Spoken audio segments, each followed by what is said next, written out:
Is this thing on? What is happening, everybody? Hope everybody's having a fantastic week. We have made it through Tropical Storm Beta. I have no idea if we have another one in the Gulf or anything like that. You know, I don't even watch the news. So typically it's kind of funny. Things like this will just kind of, I don't know, happen. I have to rely on my wife to give me relevant, news you can use. Anyway, getting back to it. So I do a lot of question and answers on modifications for cars. And one of the things, what's up, y'all? What's going on? Super Luigi's checking in. TU brother saying, what's up, brother B? What's up to you? Pete's checking in with what's up. Mike Coleon got the arm flex. I like it. Anthony G saying, what's up? So here's what I wanted to talk to you guys about. You know, all of us are into modifying, and not just cars. I mean, it's stuff in general, right? If you're into modifying cars, you're not going to just stop there. I mean, typically, guys like us, gals like us, we're not used to gals like, anyway, you're used to getting your hands dirty. I mean, you want to jump cannonball style in the middle of just stuff, right? But I just want to stop right there and I want to pause. And for a lot of folks, and I can tell by some of the questions that I get, are you really the modding type? I mean, are you really the type of person that should be modifying a car? And if so, what are some of the basics? A lot of times I'll get questions from guys, and I'm not picking on anybody. I mean, I'm just kind of laying this out there for you because, listen, I remember very well when I didn't know anything. And so asking questions is how we learn. It's how we grow. And, but a lot of times these questions come from a place that, well, somebody's trying to act like they know what they're talking about. And when they don't, it's a little bit cringy because sometimes in a response, I'll have to correct them. And unfortunately, it's like they've learned through marketing. If you don't know what I mean by that, it's, well, if I put on long tube headers and a throttle body and a cold air intake, my car is going to make another 50 horsepower because the headers are worth 25 and the cold air intake is worth 20 and this is worth that and that and this. And so it's, unfortunately, it's a little bit startling sometimes when this happens because, and I want these folks to learn and I want to make sure that they're learning the right way, not just learning through marketing. But I guess what I'm getting at is it really right to mod your car without doing the research first, without knowing a little bit about what you're going to be doing and what you're getting yourself into? So for guys like us, we're used to there's a certain inherent understanding that's coming with playing with these things. We know that there's going to be drawbacks in some cases to throwing the kitchen sink at a car. You know you're going to lose drivability. You know that you're going to lose fuel economy. We know that we're killing the value of some of these cars. We get that. But for those of you guys that, my AC is making a weird noise.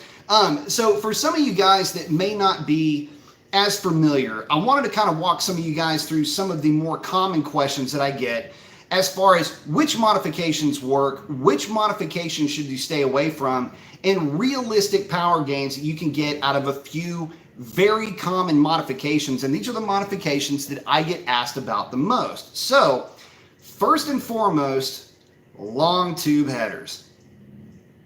I got to tell you guys something. That is probably the most common question that I get is, God, something is really buzzing up there. Anyway, don't be surprised if the AC falls through the roof. Anyway, one of the more common questions I get is about long tube headers. And there's a lot of misconceptions about long tube headers. First of all, if you're planning on putting them on your car and you have a stock camshaft, and we're talking about Mopars in particular here, don't look for a lot of power up top. That's been one of the key things that has been driving me nuts for the longest amount of time, were these manufacturers that would throw out a horsepower gain, saying if you put this header on this car, typically it's a 392, you're going to pick up X number of horsepower.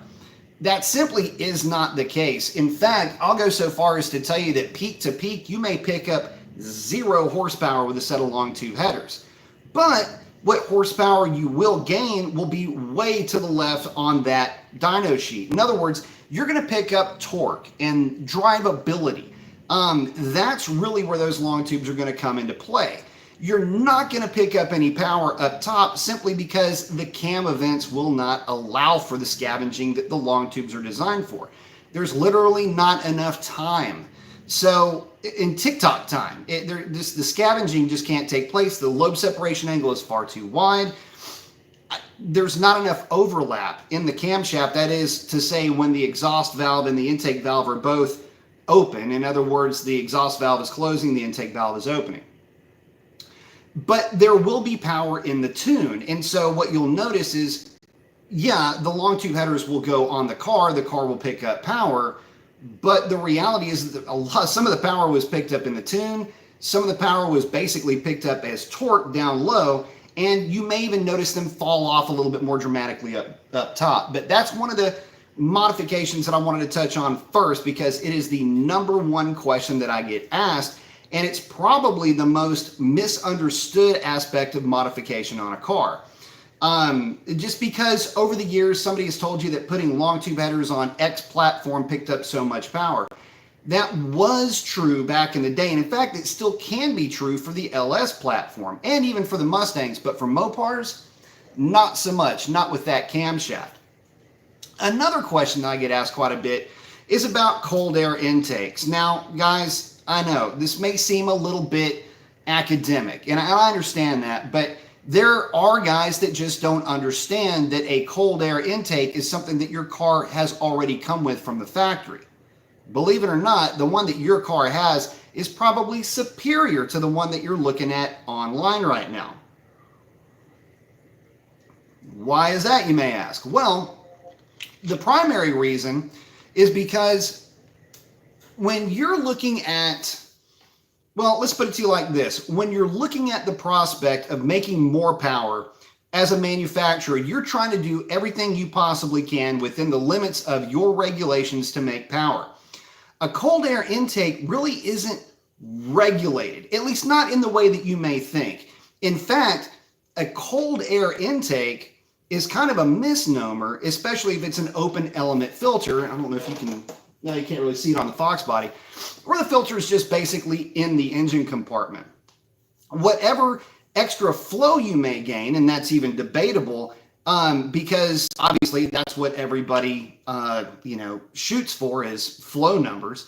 But whatever extra flow you may gain may be mitigated, or at least canceled out, by the extra under the hood heat that you're going to be running into, because it's, well, exposed to under hood heat. So there's that to consider. And I've done so much testing with cold air intakes, both on the drag strip and on the dyno, to be able to tell you without a shadow of a doubt at about what point that cold air intake actually will start to, well, actually will start to work and maybe perform as advertised. See, that's the other side of this argument, is performing as advertised. If you are to believe, or at least be allowed to believe, what the manufacturers will claim, they'll say, oh, you'll gain up to 20 horsepower.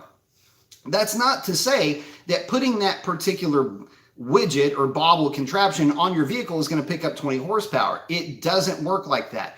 Believe me when I tell you, if you could just put something on your car and pick up that kind of power, the original equipment manufacturer would have already done it. This is the era of making power, and also horsepower sells cars. And if there were some contraption that were so poorly engineered on that car as to limit it in some way to only 80 horsepower when it could have made 100, there's going to be a big time problem with the rest of that machinery probably anyway. But to that point, yeah, just think of it in terms of, if it sounds too good to be true, then it is. But anyway, the number, by the way, just so you know, for a Hellcat is somewhere around 825 horsepower to the rear wheels on a Mustang dyno. For the NA cars, if you're running a Hellcat lower, you're really never a lower airbox on your Scat Pack or on your Charger, Challenger, whatever it might be. If you're running that lower, you're really never going to hit the limit. I mean, you got to remember that unless you're making that kind of power, roughly 800 horsepower to the rear wheels. I mean, NA is a little bit different than boosted, especially with a positive displacement style supercharger. So 600, I just haven't seen any of the cars really pick up with a cold air. And that's, again, both on the dyno and at the drag strip. I want to carry this on a little bit further. I did see I got a super chat checking in, so let me hook up with Sean E. What's up, man? I appreciate that. He's asking, how do you feel about 100 to 125 shot money versus the 85 conversion? How close would I be to the limits of the block in the transmission? And he's talking about on a Hellcat. So I don't like 100 shots.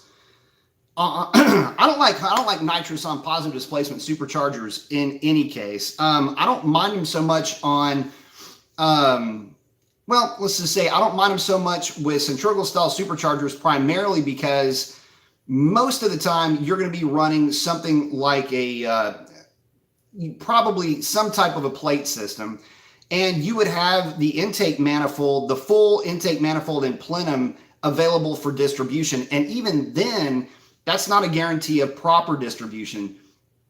Now, if we're talking about a Hellcat, again, the distribution question becomes even more so, because you're now taking, in essence, a case that's about the size of a serving platter with rotors that are spinning inside of it, compressing the nitrous, because you're not obviously going to be, most folks aren't shooting it elsewhere. They're just doing a plate right in front of the throttle body.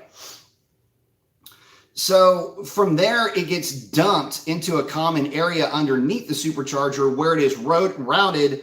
That boost and now nitrous mixture is now routed through the bricks and into the intake runners. The problem now becomes distribution in a major way, because some cylinders are going to get more nitrous, some are going to get less. There's an argument to say that the distribution issue isn't quite that great, but I'll beg to differ on that in one respect. And I know it's kind of comparing apples to bananas, but I get the same question about meth injection on positive displacement superchargers. And if it's direct injection, it's perfect. In fact, that's how that system was originally designed way back in World War II for fighter aircraft. And even before that, when they were looking to try to minimize knock with poor fuel quality. Methanol and water injection, direct injected into the, basically sitting right there at the cylinder head, is how it was utilized. And in that case, you can meter the exact amount of anti-knock fluid that is going into that cylinder. If you can't monitor it, that means that you are getting a distribution issue where you've got other cylinders that are filling up with more of that particular product than others. Definitely not good. And there's already somewhat of a distribution issue anyway. So when you compound that with this now, extra material that's going through a plenum and a manifold, even though it's a supercharger, all that ducting in the case and everything else is still considered a manifold.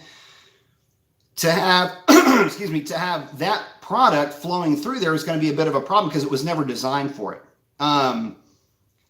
So I guess to answer the question, I would probably go E85, and keep in mind that E85, in tuning E85, typically what tuners will do is they'll leave about 2, maybe even as much as 3 gallons in the tank of 93 octane, and then they'll fill the car up to the brim with E85. And that will basically mimic your worst case scenario in terms of having a bad tank of E85. Most E85 is, you have to remember, is, well, all E85, and I said most mainly because the only exception to this is race quality, like Ignite E85. Most E85 is actually going to be on a spectrum between either E70, and if you live up north, where temperatures get below freezing, you'll have E70 during the wintertime.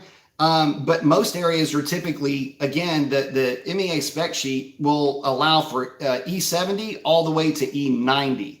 So that's that's your spectrum for E85, which means that you've got to be able to accommodate some pretty interesting fuel mixes. And that's why you would leave, if you have a known E85 quantity, then you would leave that fuel, that 2 to 3 gallons in the fuel tank. And on an 18.5 gallon tank, I think it was 2 gallons of fuel to 2 gallons of 93 octane. Basically just run the tank dry, put 2 gallons in, or pump the tank dry, I should say. And then the balance, the other 15 gallons of E85 will get you roughly E70, give or take. I know that 3 is like E60. Let's see. And he's asking, would he be at the limits of the block in the transmission? No. To be at the limits of the transmission, you've got to be working with a lot of power. In fact, there's a lot of 850 horsepower to the rear wheel Hellcats on a Mustang dyno. There's a lot of those running around on stock HP90s. And they just keep on a trucking. You know, is it ideal for the HP90? Yeah, probably not. But again, we're talking about, a tried and true transmission that so far seems to be able to handle a lot more than it's rated for. Let's see. And also, too, looks like we got another, Catalyst 99. Thank you very much for the contribution. He's asking, just curious, what's a Mustang dyno? Mustang is the brand name of an eddy current dyno. So it would be the same as if you were to call it a widget dyno. It's just a brand name. It's like Kleenex dyno. It's just the name of the company is called Mustang. An eddy current dyno basically is an electric motor in reverse. It's able to load. It's a generator, in basically, for lack of a better way of putting it. And it's able to load the dyno with resistance so that when you're running the vehicle on the dyno, it's actually running against a metered amount of resistance based on vehicle weight, aerodynamics, and in some cases, wind resistance, but primarily it has a specific load. For example, the dynamic load for a Hellcat is usually around 4,700 pounds. So that's taking the vehicle, rolling resistance, some wind resistance, etc., along with the vehicle weight, and putting that load onto the vehicle. And you can change and vary that load, and that's why they're so important to be dynoed on and tuned on, more importantly, because you can, with that Mustang dyno, limit the RPM that engine can turn. So here's the cool thing. It will act basically like an engine dyno, in that if I tell a Mustang dyno or any eddy current dyno that I do not want this engine to rev past 4,000 RPM, and I start rolling into the throttle, and I'm rolling into the throttle, when that car, truck, whatever, when that vehicle hits 4,000 RPM, the brake starts to just really heat up, really light up. You can go wide open throttle and it won't matter, because that car will not go over 4,000 RPM. The dyno won't let it. And that's called a load test. And if you've ever heard one, it is creepy, especially when you're dealing with a positive displacement supercharger, because it is screaming its head off at, say, 3,000 or 4,000 RPM. It's actually pretty cool stuff. But thank you very much for the super chat and for the contribution. I do appreciate that. Let me check in with everybody real quick, and then I want to get to a little bit more on the topic that we're all yammering on about. Well, I'm yammering about. Let's see. John Jones checking in saying, what is happening? What's happening, man? Anthony saying, what's up? Nick saying, my mods on my 6.1 are leg maker, T-stat, exhaust, can tune, simple. Keep it simple. In fact, the 6.1s are a lot of fun. Boosted Amy saying, what's up? Pete's checking in. Got Super Luigi. Love these Hellcats in the background. It's my girl. Mark the Mark saying, hey, Professor Mason, just the man I wanted to see. Modding question came to mind earlier when I was at work and figured I'd ask next time you stream. Cool. Super Luigi saying, whoa. Richard's asking, do you think my car would be good staggered with 275s in the front and 305s in the rear? Mine's good with it, so yes, I believe it will be. Go for it. Mark's asking, I always see people comparing supercharged Hemi versus one with big cams installed. Can you not throw in a bigger cam in a car with a supercharger installed? Of course you can.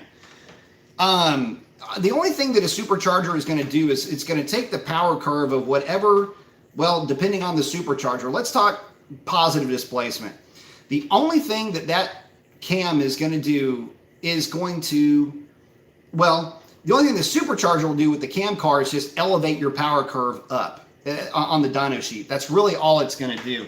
If the car is more efficient, naturally aspirated, it will be more efficient with the supercharger. Now, you have to understand that if the short block is, and everything about that vehicle, the camshaft, heads, everything else, if everything is extremely efficient, then you will have to turn the supercharger harder to feed that highly efficient short block.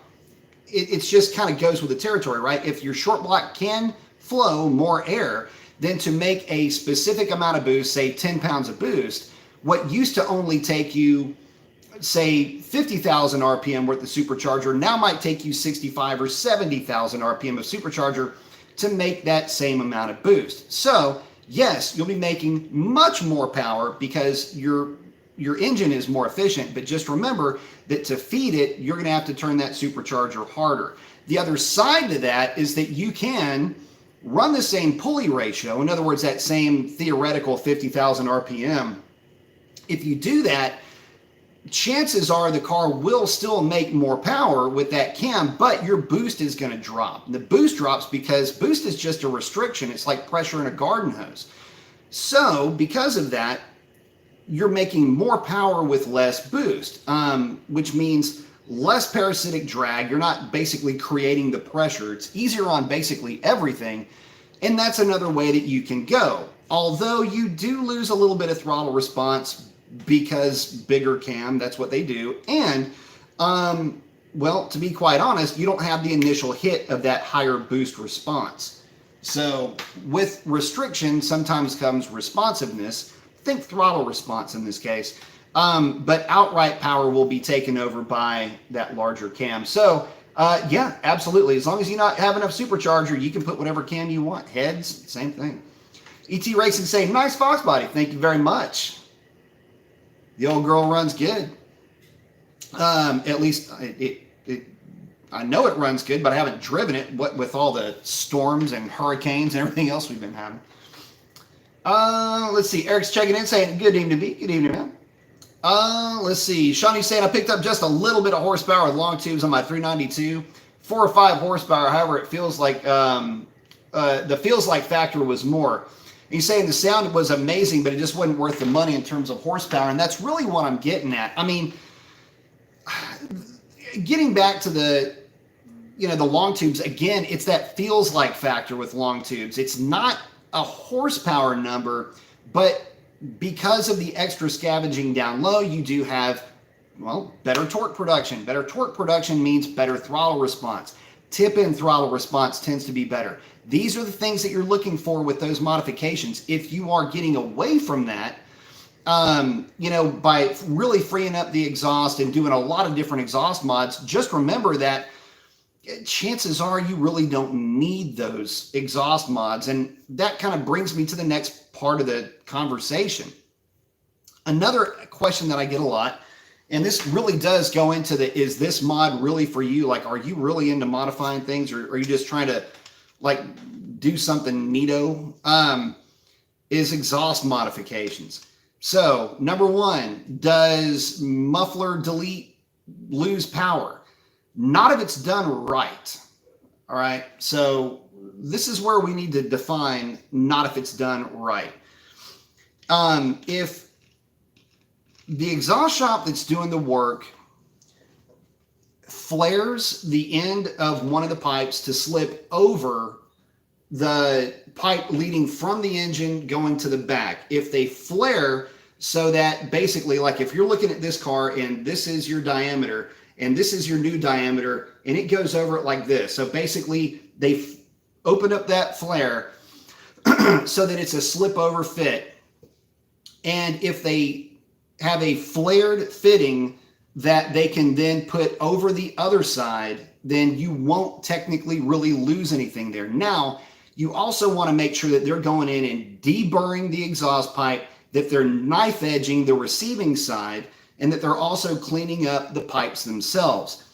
That's where a lot of people get it kind of wrong. And if it's hacked together, then you're going to create eddies where those pipes are basically coming together. And this is kind of funny, but I've seen it done different ways where the pipes are actually, you know, the flow is coming this way. They'll do it like this, and they won't clean anything up in here. And so now you've effectively narrowed this pipe by having it wider, and it'll create an eddy there. And that's where people think that they're losing power. Although physically speaking, you know, like the physical science of that is probably accurate. At that flow rate, you're really not losing anything. But there's the potential to screw something up. From the factory, the thing flows amazing if we're talking about 392s. Now, if we're talking about 5.7s, just put a cap back on it because you're going to need it. Oh, goodness. Hang on a second.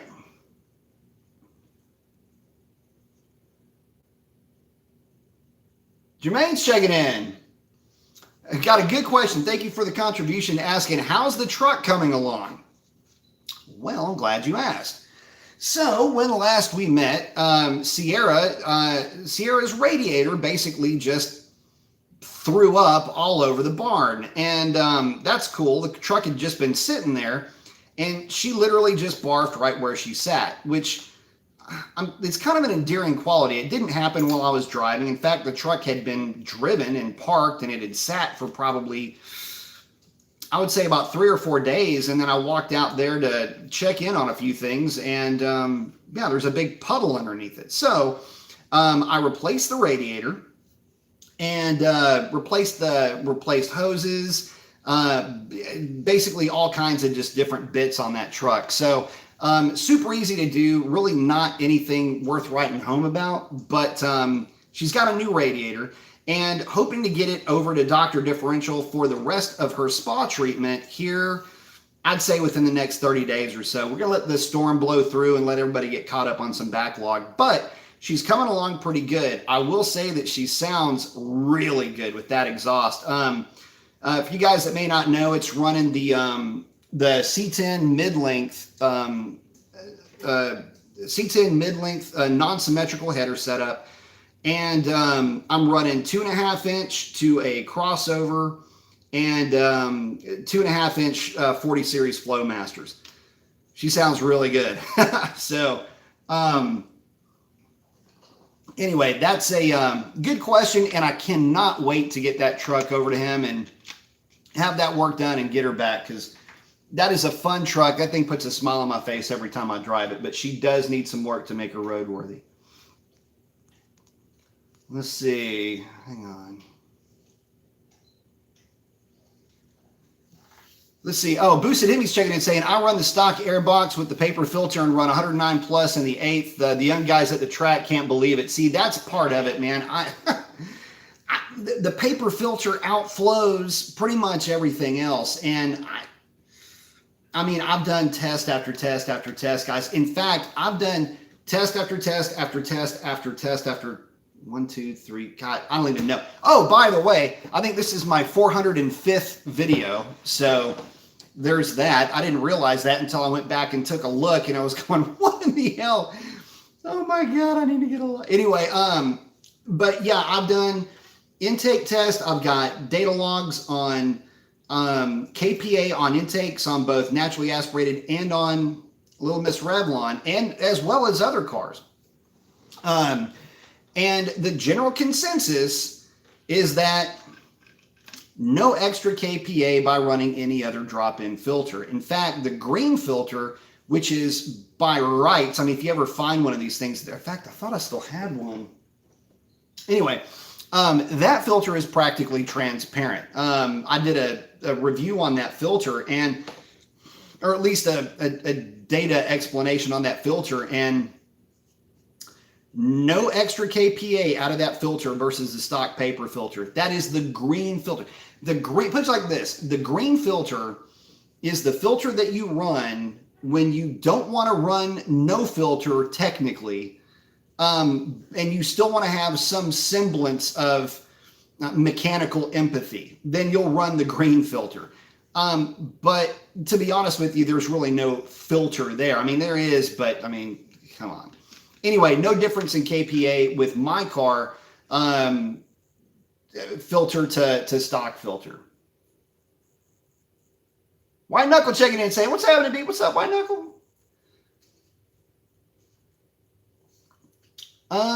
Let's see. Oh, some Ferrari guy saying, I just put a JLT cold air intake cap back with a Lund tune, but I'm used to the horsepower now. I'm not sure if I'm going to go headers, intake, intake manifold, or just get a Paxton.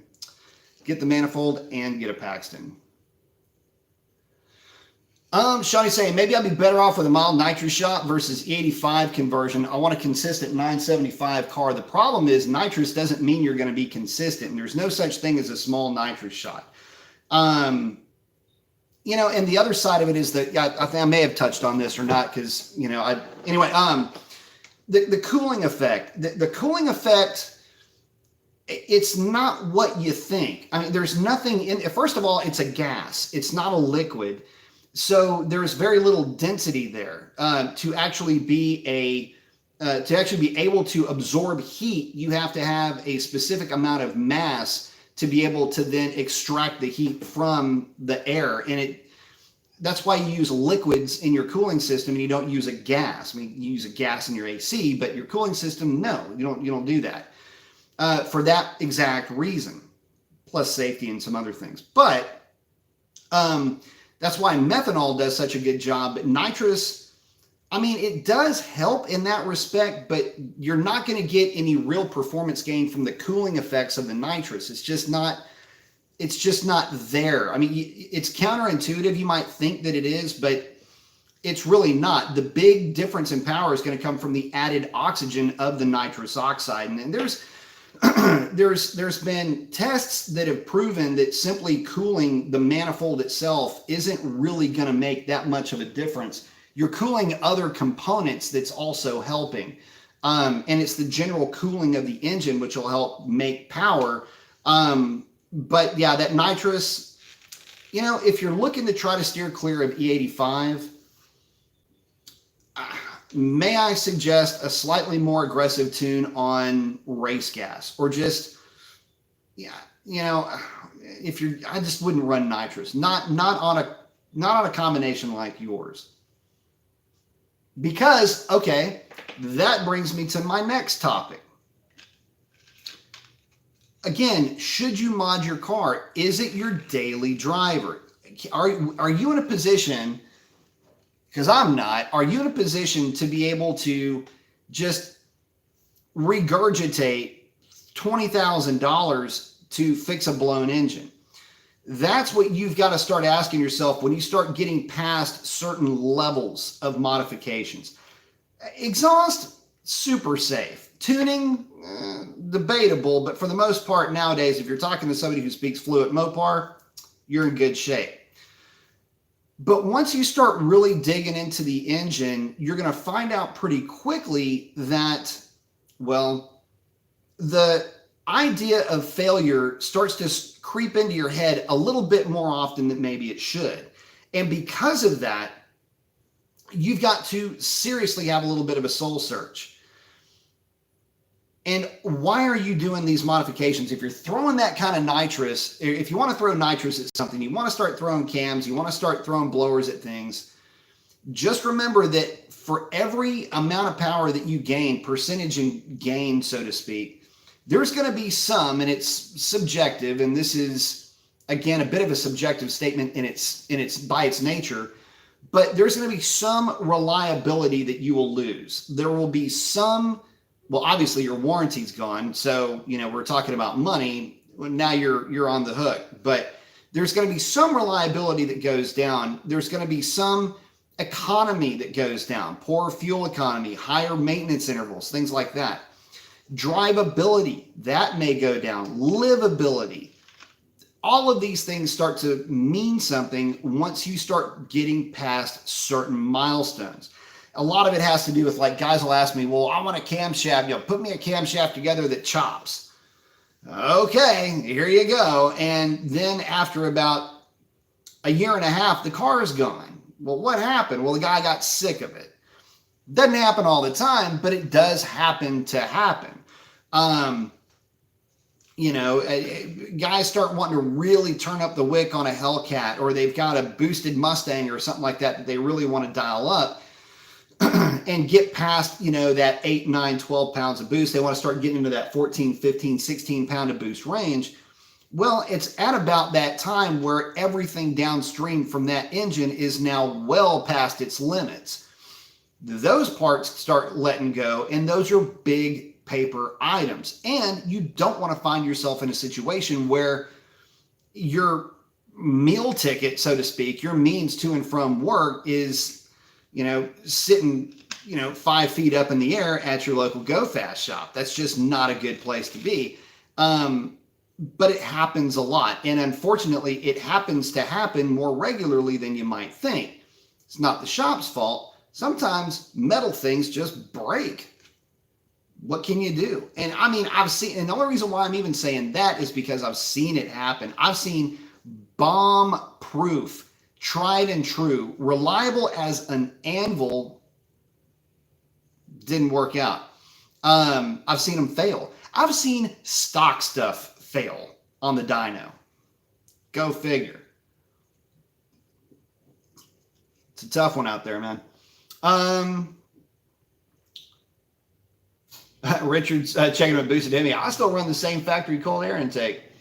Some for our guys asking, will MT82 hold 750 horsepower? Absolutely not. Richard, they did a good job on mine. ET Race saying 975. Yeah, right, Shadi. Oh, wait, it will happen. Yeah, well, that's the thing. It may happen sooner than you think, guys. ET Race checking in saying, hey, Brian. Cody Bay saying, so since we're on intakes, people say Stock Air Box is restrictive. I think it is a half truth, but what is your opinion on it? Well, I think we kind of touched on that, but it depends on what kind of car we're talking about. If we're talking about these, LX platform, these Mopars, they're not restrictive at all. I'll tell you one, I'll do you one better. Let's go old school. Let's go with Foxy. So back in the day, I had a coupe Mustang that was nothing but a bunch of stock parts. I had a stock air box with the horn removed. I had untouched Cobra upper, untouched Cobra lower, a B-cam 1.7s, ported GT40 irons, and a set of shorty headers. That car would go 1230s, like clockwork, and 5-speed car, nothing major. And but the funny thing about it is that it was nothing but a bunch of stock parts with a cam, and the car didn't even have a cold air, even though the factory airbox was probably one of the best cold airs you could get with just a drop-in filter. Fast forward to today, and of course at that power level it just wasn't restrictive. Now if you were to put some kind of stroker, cammed, whatever, you might start to see some restriction, but I wouldn't say that it would be near as restrictive as you think if it was going to be restrictive at all, because you have to remember it's sucking air out of the fender well. Same applies with the Hellcats or the RTs, 392s. It doesn't matter. The factory has put together a product that is extremely efficient because it has to be. Guys, look, let's take the 5.7, for example. The 5.7 in the truck is a great example of an engine that is making basically the same type of horsepower that the Z06 Corvette was making in 03 and 04. So you basically have the equivalent in power, horsepower, of an LS6. You've got the torque of, there wasn't anything making torque like that because it's a variable runner intake. That thing's intake is arguably more restrictive, but even then it's not that restrictive, even at 400 horsepower. So at what point do the cold air intake start to work? Difficult to say. It's obviously going to be platform specific, but what I will say is this. When you take a look at some of the fastest cars that I have driven, these have all been double pulley cars running through the stock airbox, talking about the Hellcats, Double pulley cars running through the stock air box with a stock paper filter. I got a lot of 9-second passes with those combinations. So cheers on that. That gives you guys any idea. Let's see. Sean saying, although a cage and a chassis certification and a fire suit are all in my future if I want to run 9s consistently. I don't know of too many tracks, and yours might be different, but a lot of tracks are pretty lax on that. I mean, you got to remember that the demon's running around out there, and people are running 9s with those things, and a lot of folks are turning a blind eye to it, mainly because they're stock cars. And I get it. Some tracks can be a little bit more, I don't know, into the rules, but most really don't bother you. So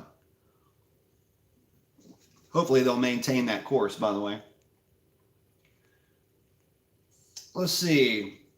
Robert's asking, is it worth it for me to get a Procharger on my 2016 RT or just upgrade and get a Scat? Well, depends on what you're going for, my friend. But I got to tell you that if it's my car, if I had a Scat, I would go with the E-Force kit. I would do positive displacement and not a Procharger. It's a much cleaner kit.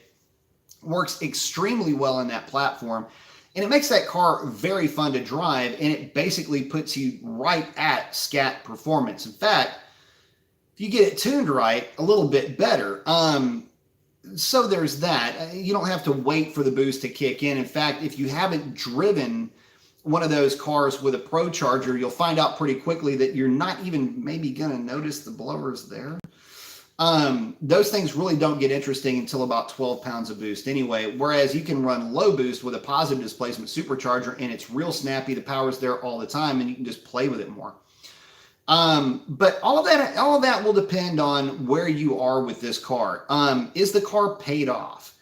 If it's a situation where you've got the car paid off, or it was, willed to you somehow or another, it's in your possession now, and you don't owe any money on the thing, and you want to stick with the 5.7, you like the 5.7, or there's a sentimental connection to the car, then absolutely go boost it on the thing. But I'll tell you this, that same amount of money that you're going to put towards that supercharger, you could take that money with the car, assuming that it's in good shape and all of that, and trade it in on something with a 392. And even though you won't be throwing a lot of mods on that 392, you really don't have to. They're already really stout from the factory. And you don't have to bother yourself with messing with a boosted car. I mean, it's already really strong from the factory. 8-speed varieties of that car are known to go deep into the 12s, and some of the lighter versions will even go into the 11s on a tire, bone stock with no tune whatsoever. So you've got that working for you. And because of that, that's what is so endearing about the 392 cars. Granted, you can play with the 5.7s a little bit more, but let me remind you that the 5.7 is going to need an exhaust system to make the most of that supercharger, in my opinion. But the stock manifolds are fairly restrictive, and in some cases, well, at least with this situation, positive displacement supercharger, it's going to actually aid in boost response. You put long tubes on it, you're going to lose a little bit of boost because, remember, you increase efficiency, you lower boost. Long tubes in this situation, manifold to manifold, both of them being manifolds, just one having tubes, the other one being cast, there is an efficiency difference, and the lower the efficiency, again, usually the rule is the better the response on partial throttle. So that's another thing you can kind of get away with the 5.7, and those manifolds will be just fine. All your scavenging's handled by the supercharger anyway. But again, it just depends on where you are. And the funny thing about the Mopars is that they fall into that category of, well, if I take a little bit of money and I put it into my 5.7, that'll be cool. But if I do anything to the 5.7 and make it perform anywhere near a 392, the 392 is going to be the better deal. Same goes 392 to Hellcat. The other thing I'll argue is that there is a value loss when you start putting superchargers and things like that onto a car. From a finances standpoint, again, you'd be better off just getting the 392 and leaving it more or less stock, put a tune on it, a couple of odds and ends here and there, make it your own. But don't go too crazy and you'll have a ball with that car. Just keep the oil change and you'll have a lot of fun. Donnie's checking in saying, what's going on, guys? What's up? ET Ray saying, I'm with Catalyst 99, not quite clear here either. What did Catalyst 99 say? I've already forgotten. Such a long day, such a crazy day. Let's see. I'm trying to find it. Sorry. Yeah, Catalyst was asking about the Mustang dyno. Yeah. Hopefully that answered the question. Let's see. Shawnee's saying 1200 to 1500 DA this Sunday with a 15-mile-an-hour tailwind. What do you think my car should run? It should run somewhere in the 1011 to 10. Actually, I'm going to say 1009 to 1014 range at that DA with that tailwind. ET Racing Sean 12.9. Nope. Car better not run at 12.9. Body's asking why there's no silent cams for 392 that support MDS lifters. No silent cams for 392 that support MDS. Oh, maybe you're asking for something else and it had a thing there. So the cams, the reason why you can't use MDS lifters with an aftermarket camshaft is because the lobe profile, the lobe is the thing that the lifter rides on that basically lifts the lifter up and down, up and down, up and down. That's the lobe on the camshaft. The reason why is because that lifter is, number one, it's heavy, and it's a bit more complex. It's designed to basically collapse, so to speak. Some of them are. Anyway, long story short, the reason why you don't want to run that type of lifter with that low profile is that it will beat the crap out of that lifter. And because of that, long-term use will actually cause premature lifter failure, if not immediate lifter failure, of which I have seen a car show up to the dyno with a bad lifter specifically because they did not run the right lifters when they got their camshaft. So, but that's the reason why the load profile on an aftermarket camshaft is going to be much more aggressive, meaning that the lifter will go from being on the base circle and accelerating to peak lift much more aggressively. Think of it like a ladder. The lobe of the camshaft is kind of like a ladder, and if it's leaned over like this, then you just kind of hop up the ladder. If it's straight up and down, then you have to physically go up and down on the ladder. Same kind of thing. It's like a ramp or a wall, and that's why you don't want to run those lifters. Team Mopar is checking and saying, what up, B? I finally got my Jeep up and running again. Nice. 397 stroker kit, Manly 4080 forged crank, Manly HB Rob, CP Corolla bullet pistons, 20 over, MMX custom grind, and all other bolt-ons. That thing ought to scream. I love it. Let's see. Jay Wilson saying, I just bolted a Hellcat Supercharger onto my 5.7 Hemi. It's been running fine in the last 4 months. I got 600 horsepower to the wheels. I like it. IHI is a good supercharger. Very good supercharger, as a matter of fact. Be interested to hear what kind of fuel system you're running with that. Let's see. Hilton Mo's checking in and saying, what up, B? What's up, Hilton? Shawnee's saying, what is the octane rating of E70 versus E85? The way that you would calculate that is you take ethanol, if I remember correctly, is 116 octane. So it'd be, somebody grabbed their calculator. I believe these are the octane numbers for ethanol, but I believe it's 116 times 0.85. And then you take 93 times 0.15. And that'll kind of give you the way to calculate your octane rating. You take those two numbers and the product of those two numbers, or those two equations or sums, put those together, add them together, and that'll be your effective octane rating. So for E70, you would take, again, I want to say it's 116 or 120. God, I can't remember the damn octane rating. Just do 120 because it's easier to play with the number. Take 120 times 0.7 and then take 93 times 0.3. Take those two numbers, the products of those two, and then add those together, and that'll give you the effective compression ratio. The effective octane rating for those fuels. Stephen Price is asking, how do you feel about underdrive pulleys? I don't have a problem with them. in fact, if you don't live in a real hot area, you're not going to lose anything by going with underdrive pulleys necessarily. These cars, the modern cars, have fairly high output alternators. If you've got a lot of sound system stuff going on or other electronica, then yeah, you may run into a slight problem, but I don't even know if you'll run into a problem then. You'll pick up a little bit of power, but realistically translatable, I don't know that it would be. I mean, you're not going to feel it. So, I mean, if you're only looking for a result on a dyno, or if you're just really trying to get down to the nth degree on at the drag strip, that's maybe where the pulleys will come into play. But unless you're there, you're not going to feel them. You're not going to notice them, to be honest with you. And again, Jermaine, thank you very much. I appreciate that contribution, my friend, and the question. Kevin Collins asking, hey, Mason, can you explain what stanky tie bars? It's not swanky, but they are swanky. I like that. So Stanky is a company that's been making Hemi parts since Hemis were Hemis. And what the tie bars and collars are you have a shaft-mounted rocker system on these Hemis. What the tie bars do is, and you have a shaft for intake and you have a shaft for exhaust. What the tie bars do is they'll tie those shafts together. And what that does is it basically makes those assemblies very rigid. It doesn't allow for a lot of flexing.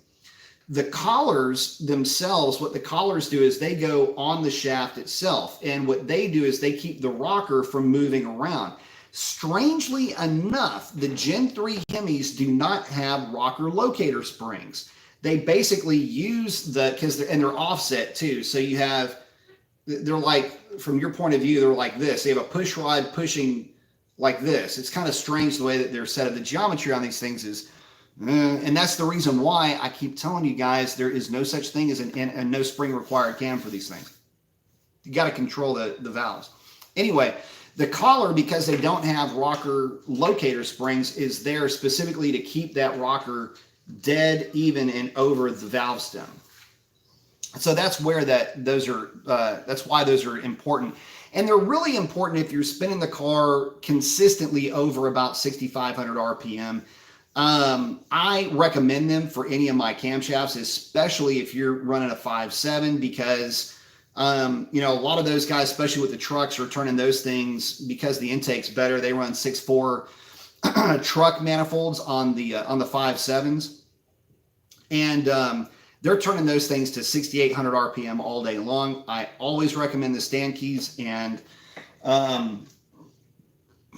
if you're planning on running RPM without a set of Stankey tie bars and collars, I would say that you're taking your valve train stability for granted. But it's just it's a supporting mod to help you be able to turn higher RPM. Or if you're using, obviously, a significant set of valve springs like what I recommend, which are the PSI 15-16 springs, you're going to want to have a tie bar and collar there just to keep everything nice and stable up top. Let's see. Shawnee is asking, or Shawnee is saying, at Boosted Hemi, I also run 109 miles an hour in the 8th with the stock air box and stock paper filter in the Hellcat. Yeah, buddy. Tyler is saying, hello, B. Last week, wrote you concerning a power loss issue with my 2015 Scout while going into second. Had it diagnosed. Techs had the car for 2 days. Could not find anything. Said it could be a timing issue. What kind of timing issue could cause the loss of power and backfiring once out of every 5 shifts? Saying he bought the car new, took perfect care of it, but had many issues with it, including a shot diff. If it's a timing issue, that would mean that there would be an issue with the crankshaft position sensor or the camshaft position sensor, or something with the cam phaser. Those would be the only things that I can think of that would cause that. There would be nothing in the ECU. That's a solid state thing. That doesn't just, if the ECU goes bad, it bricks. It just turns into a brick. You might as well just, throw it in the river. So it's not that. There's obviously something mechanical going on here, and I would be willing to, the only things that affect timing, well, aside from knock sensors, you'd have to have it data logged. I'd have to have the car I'd have to put it through a load test, basically. Monitor knock sensors. Basically just take a look at the vitals and see what in the world is going on with the thing. Take a look and see if they think it's a timing issue. Well, how would they? I mean, there's an easy way to find out if it's a timing issue. You take the car, put it in third gear, do a full load test on it. In other words, you put it at about 1,500 RPM, find you a nice stretch of road. Third gear is pretty decent because you don't go too fast, still puts you under decent load. Roll into the throttle to wide open throttle by 2,000 RPM and data log the pass to 6,000 RPM. Pretty easy. Do that about 4 times, and that'll at least give you some ideas as far as what's going on with the with the data. You know, go through the process, shift, do everything just like what the customer was. You try to replicate what the customer was up to with the car. And if it acts right, then that's going to be tough, but at least you'll have some data to back up your findings. If it acts foolish, then you'll have something at least there to go back and be able to validate or invalidate your hypothesis based on the data acquired. I did a lot of that when I worked at the shop, and I can tell you that it never fails. There's some failures that are like clockwork and some that are intermittent that is enough to drive you crazy. And if you can get the car to a shop that will actually spend the time and go through that thing and data log it properly, I think you'll be able to find your problem. But again, the way that it sounds, they're saying they're thinking it's a timing issue. Well, they don't need to be thinking it's a timing issue. The car needs to be data logged, and they can do that. They should be able to do that. I'm sorry you're having problems with it, man. That sucks. Another thing I would monitor on that would be knock sensor voltage. Let me tell you why. You're saying it's backfiring, it's happening intermittently. If everything else were good, you probably wouldn't or shouldn't have this problem, and it wouldn't just happen at a shift. But let me tell you why I keep freaking coming back to a knock sensor. What I found, and this has happened a couple of times, not exactly the same thing, but the car would exhibit a tendency to just lose power under wide open throttle for seemingly no reason. The car would just kind of feel like it was nosing over. And the first time I had heard of the problem, I said, okay, well, let's data log the thing. And so got the owner, got him in the car. I'm sitting in the driver's seat, and I said, I want to try to replicate what you're telling me. Not you, I want to replicate this. He said, it's real easy, floor it. And I said, okay. And I had him holding the computer. Interestingly enough, it's a guy that I know. This isn't typically how this goes down. And I told him, I said, just look at the timing value. Just read it off to me, because I know the timing tables. And it was one of those deals where it's like 12, 14, 16, 13, 9, 8. I'm going, what? That's going in the opposite direction. Hey, buddy. And anyway, what it come to find out, it was a knock sensor was freaking out for really no reason. But it was repeatable. It was one of these things where it just kind of went bad, and the knock sensor voltage would, for weird reasons, would go from reading like 0.8 of a volt to 3.5 or 4 volts. It would just you know, have a freaking freak out, you know. And the other one that I was able to, I don't know if you'd call it diagnose, but was just able to find, was an issue that was with a truck. And typically the weird thing about the trucks is that they're noisy. I don't know what the deal is with their knock sensors, but I've had weird issues with truck knock sensors before. I don't know if that's specifically a 5.7 thing or not, but anyway, same type of an issue. But that one, again, it was kind of the same thing, a general complaint about power production. Turned out to be a bad knock sensor. So just being able to log the knock sensors, taking a look at short-term knock retard can be a big help for guys when they're trying to figure out, you know, these weird, like, things like this could possibly be that, especially if the car typically runs really well all the rest of the time. So Sean saying, I'm doing a lot of research on Nitrous versus the 85. Thank you for the input. Happy to, man. Thank you very much for hanging out with us, brother. So Ferrari guy is saying, would a Paxton on my 2015 GT MT82 get me into the high 10s? It'll at least give you the power to get into the high 10s. Now, it's up to you, my brother, to get it into the 10s.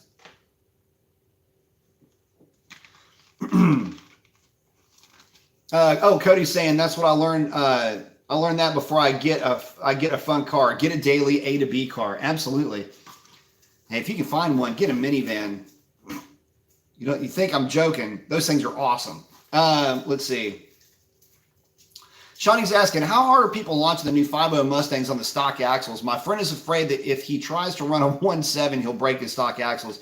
What Sean's asking about is a 1.7 60 foot. Man, there's guys that are out there beating the crap out of those cars on drag packs. So I would say they're launching them pretty hard. I mean, mid 160s, low 160s are not uncommon. So I'd say go for it in that respect. Multiple Mopars is in. Everybody say what's up to Multiple Mopars. What's up, brother? Got Torque in the house. What's up, baby boy? What's up, my buddy? What's that? Come on, you want to hang out? Want to say hi? Want to make cameo? Yeah, come on, say hi. There he is. My baby boy, I love you so much as I do. It's my baby. Let's see. Cody's saying that the 5.7 is what got him to liking Mopar. Same for me. In fact, it was my first truck that got me back in my first Ram truck that got me back into Mopar. I had given up for a minute. 76239 saying 5.7 is what reborn Mopar in 2003 with the Ram. That is true. Damien saying run a 392 full bolt-on with a $150 shot. That's about the limit that I would give that platform, man. And it's really not the engine, it's the transmission. Scat Speed saying ported intake manifold, Fastman 84 millimeter throttle body. Good combination. I recommend it highly. Oh, thanks for hanging out, buddy. Cleaver's checking in saying, what up, B? Fell a little stagnant, 18 Charger scat, got it tuned, leg maker, true cold air intake, 185 thermostat, and a 275 tire, but nothing more. Eventually, we'll get that Fastman throttle body, but I'm not too enthusiastic about more. No reason for it. I mean, you say family car, but skeptic about exhaust. Exhaust can get really annoying. So, if you've got other people to consider that are going to be riding in it regularly, a lot of times they're not going to like the loud ass exhaust. Sometimes it's fun. It's fun in small bites. It's like a really good fudge. It's good in little bites, but you wouldn't want to put it on a sandwich. Let's see. Mopar is shaking his head. I'm interested to see what the Whipple 3.0 and 3.1, such as the new drag packs, are running. So, yeah, apparently there's been a redesign, and those blowers are supposed to be significantly more efficient than the older, 4-liter 4.5s. So, yeah, I would love to see the difference between the two. I know that there's going to be a significant inertial efficiency gain with the 3.0 and 3.1, but as far as the rest of it, I'm not sure. I just know of an efficiency gain, and that's why they're doing so well. So yeah, I'd love to get some more info on that for sure. Actually, I'd love to get some more info and find out why IHI isn't marketing the 3-liter supercharger that's in the Elephant. That's a bit of a redesign as well. And as we know, that thing is capable of a lot of power. So IHI, get with the program. Need a test bed? Hey, it would look stock. Mr. Blacktop saying, Amy Mason, thanks for the midweek discussion. Got the fist bump. I like it. Saying, I'm thinking about getting Hell Kitty. I like it. What are a few things I can do to add a little bit more power without messing with my warranties? Really not a lot. If you're looking to gain power, the car's got a lot of juice already. If you want it to feel stronger, throw a pedal commander at it. That's about the only thing you can do that won't really jack with your warranty. I mean, it's not messing with emissions. It's not messing with power output. It's really not messing with anything. But it is manipulating the throttle, at least the driver command torque that the PCM is reading or inferring from your actual throttle that you're pressing with your foot. But aside from that, I really wouldn't go too crazy with the Hellcat. There aren't any filters that are going to make it go faster. There's no, throwing a set of lightweight pulleys on it really isn't going to do anything for you in terms of ET, or if you're really talking about feel of the car, it's really not going to do anything. So if you want to change something, if you want to do something you can actually feel, go with the pedal commander, let her eat. You'll have all the warranty in the world, and just tuck that switch down by the seat if you have to take the thing in for service. Shawnee's saying, Cleaver, you're at a dead end with that 392 without having to put a bunch more money in it. But it should be strong 12, maybe 11 second on a drag pack. And that's, I wouldn't necessarily call it a dead end, but you've got to remember that you've got limitations with the 392 powered cars. And the first limitation is not the engine, it's the transmission. And, not to soapbox it too much because I do a little bit of a fair share amount of that, but the 392 cars really should have come with the HP 90. They're, by definition, the HP 70, 700 Newton meters, I believe that's what, 490 foot-pounds of torque. I mean, the car is what it's rated at. Now, granted, there's some there's some over revs, so to speak, with that. I mean, they'll actually handle a little bit more than that. But I'm here to tell you, on a Mustang dyno, 530 foot-pounds of torque is slipping in those transmissions. And I hate to tell you, it's pretty consistent, at least so far as I've seen. So, to really start making power worth talking about, I mean, really getting into like the 650, 700 horsepower to the rear wheels, the power that gets the internet cred, you're going to need a different transmission anyway. HP 90 and multiple Mopars is in on this too. He knows this just as well. It's tough. HP 90 is a tough old bird. That thing will handle a lot of juice. So in saying that, you got to figure that, are you willing to not only upgrade the engine, but also upgrade the transmission? Now, the transmission warning kind of gets a little bit muted if you're never going to take the thing to a drag strip. If you are only going to be running this thing on street tires and you're just out to see how long you can do long smoky burnouts, then you're probably never really going to hurt the transmission. Your tires are now the fusible link in that circuit. However, if you ever get the itch to take the thing to the drag strip, I would say be careful with it, because again, that 530, 550 pound-feet of torque to the rear wheels, again, on a Mustang, an eddy current dyno, so a loaded dyno, that's about the time you're going to start getting into the slip, and that's just the way that it goes. So it's fun misconception, but a misconception nonetheless on the 392 cars. Shift's checking in saying, what up, B? Got the arm flex. I like it. Saying, do you recommend a few gallons of Sunoco 260 GT or 260 GT Plus on a stock tune? Is race gas more beneficial on colder or hotter days? Very good question. It kind of depends on what kind of car we're talking about. Are we talking about a naturally aspirated car, or are we talking about a boosted car? Now then, I used to like to run a little bit of 260 GT in the Hellcat. I didn't like 260 GT Plus.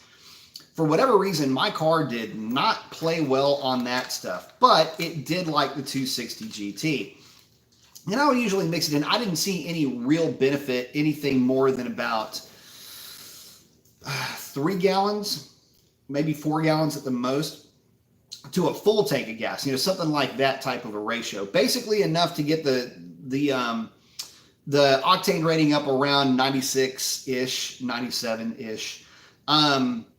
But here's the thing. Is it beneficial? Yeah, in really cold air, you would probably be better off running something with a little bit more knock protection if you're running a stock tune. And the reason why I get that, I'm talking about Hellcats now. The stock tune is unreasonably lean. Well, not that it's any bad thing. That's what you have knock sensors for. and they're trying to get power out of the thing. But the funny thing is that when you start throwing fuel at them, they really start picking up power. So that kind of squashes the whole lean thing. Anyway, long story short, I've noticed on a stock car that fuel mix will eliminate any of the very soft knock and any low-speed spark knock that you may have had because of poorer winter grade fuel.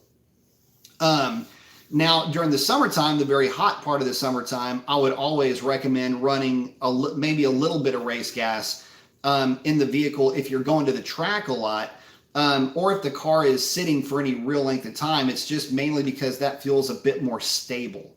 If the car is sitting for any real length of time, if you can't get ethanol-free gas, race gas is typically pretty good, but in that case, I would probably see if you can find an unleaded that doesn't have any ethanol in it. Sunoco GT 260 GT is 10% ethanol. 260 GT Plus is actually 13% ethanol. So just some things to think about when you're playing with fuel qualities. But again, in data logging, I have noticed a small amount less as far as short-term knock retard.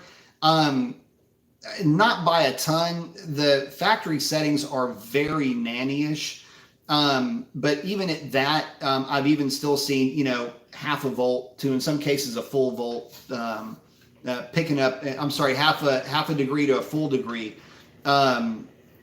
less knock retard on a stock car. So that can help you. Now, will that do anything for you at the drag strip?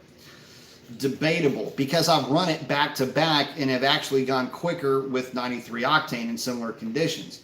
On the street, you wouldn't feel any different, by the way. You literally would not know that this stuff is in the tank, aside from the fact that your wallet would be a little bit lighter. So, but technically it is a little bit safer, mainly because it's a known quantity. And if you think of it like this, the 100 octane is basically 93 octane with ethanol added to it. It's not ethanol and then whatever grade gasoline will get you to 93, which is like 86 or whatever. I forget what it's mixed with. Anyway, it's low, significantly lower than an ethanol-free gasoline. So anyway, just some things to think about. So the short answer is yes. 3500 Savoy, what's up, man? Saying, how have you been, man? And have you been going to the track? Not lately. I'm actually waiting on a set of tires to show up because apparently 305 45 17s are maybe going to be available at the end of October, but we'll see. But no, I've just been going to help with some tuning stuff. Nothing with my own cars. I've been trying to get Foxy back up and roadworthy at the next. Oh, by the way, the update on Foxy is I get to basically do the mods to make the e-brake work. It's a Cobra conversion for the rears, but I've got to convert the e-brake. Anyway, I got to do some cutting and welding to the e-brake handle to get that to work. So I need to get the cables, the all associated hardware, and get all that stuff up and running. So y'all might be able to see my my sweet ass welding skills, and if you don't know, that is very sarcastic. Anyway, I've got to do some welding and cutting to get that stuff to work, but it's no big deal. Let's see. But that is the latest. I'll be going to the truck. Once I get a set of tires, I'll be good to go. Let's see. Dip Out's checking in and saying, hey, I remember you. What's up, man? Say, what's up, brother? What's the difference between Chevy 427 versus 454 versus 600 engines? Are they good for horsepower? A 600 is going to be something completely aftermarket. That's typically going to be an aftermarket block, usually a dart block, high deck block. I don't think you can get there. I think 572 might be one of the bigger engines or bigger displacements. You can go with a standard deck block on the small block Chevy. The only difference between a 427 and a 454 is the stroke. Both of them, I think, are 4 and a 16th or 4 and an 8th. I think maybe 4 and an 1/8 inch bore, maybe 4 and a quarter bore, and I think the 427 is a 358 stroke, and a 454 is like a 360 stroke or something, like a 370 stroke, something like that. if I remember correctly. I can't remember it now off the top of my head. Anyway, aside from that, though, very little. I mean, heads are going to be interchangeable. Intake manifolds are going to be interchangeable. Some will have 4-bolt mains. Some will have 2, you know, the more pedestrian stuff, passenger car 427s, like what you'd find in an Impala. That's really more of a truck motor. The more horsepower-oriented stuff will be a 4-bolt main block. Let's see. Cleaver's hanging out with Sean. Hilton Mode saying, any thoughts on Mo's 87mm throttle body to go with some long tubes on a 5.7 Ram? It's a good idea. Some good stuff, for sure. That with a tune, work out pretty good for you. Shawnee's saying, Shawnee's hanging out with Cleaver. Chuck saying, I drive a 2020 RT Plus shaker, loving it, not sure about mods, still under warranty. Sometimes that's the best mod is no mods, right? I mean, and that's the other thing is, you know, circling back around to the topic, you know, we talked about the money aspect of it. Make sure you're modding is something that if it breaks, it's not going to keep you from going to work.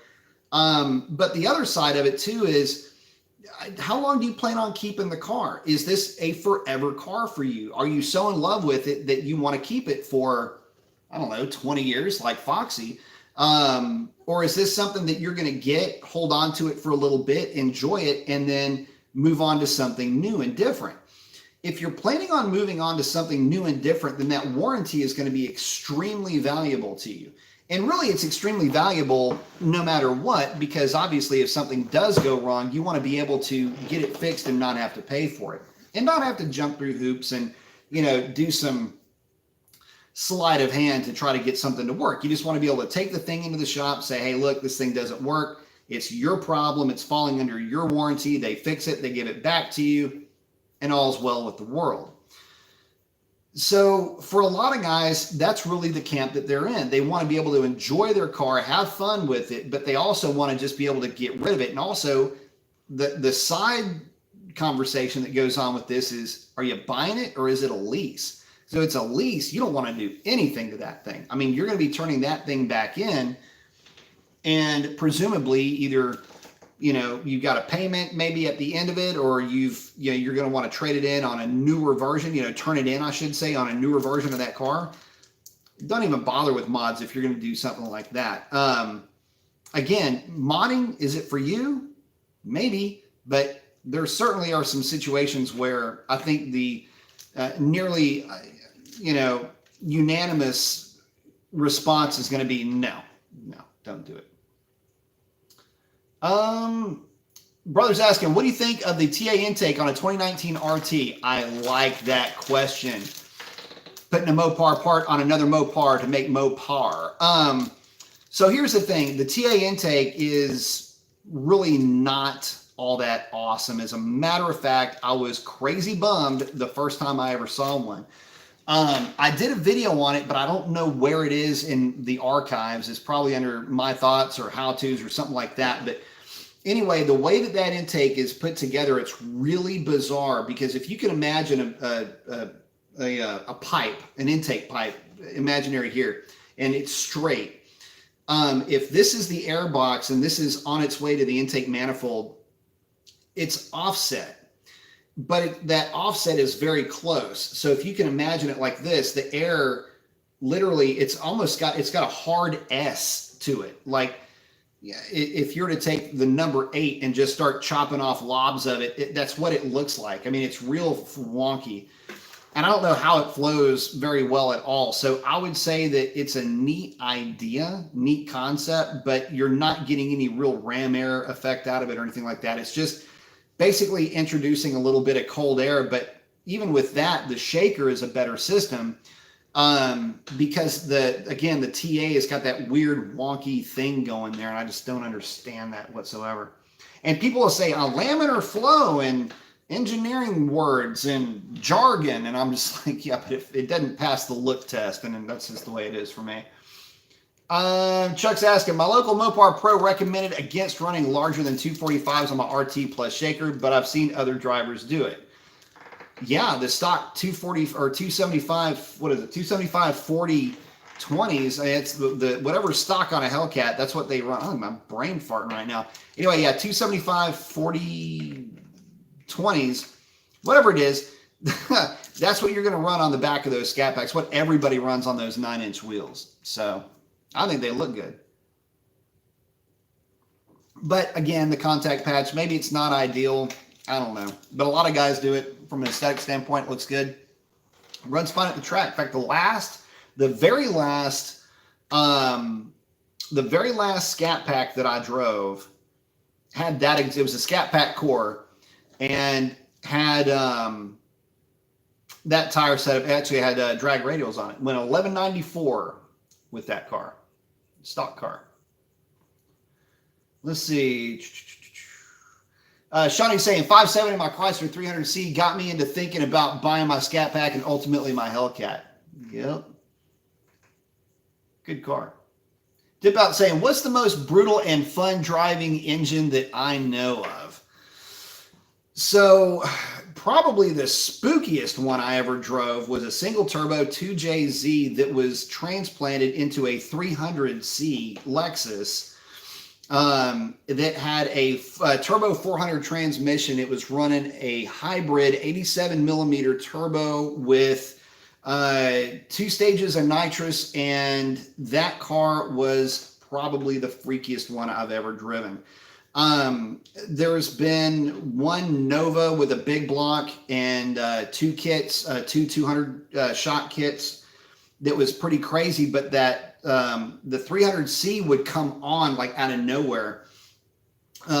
Anyway, and the nitrous, everything was on window switch. It was basically a rolling computer, but probably a toss up between those two cars, except, well, yeah. And that was a 496 actually in the Nova. So 2JZ would get it in power, but you know, it's a big block.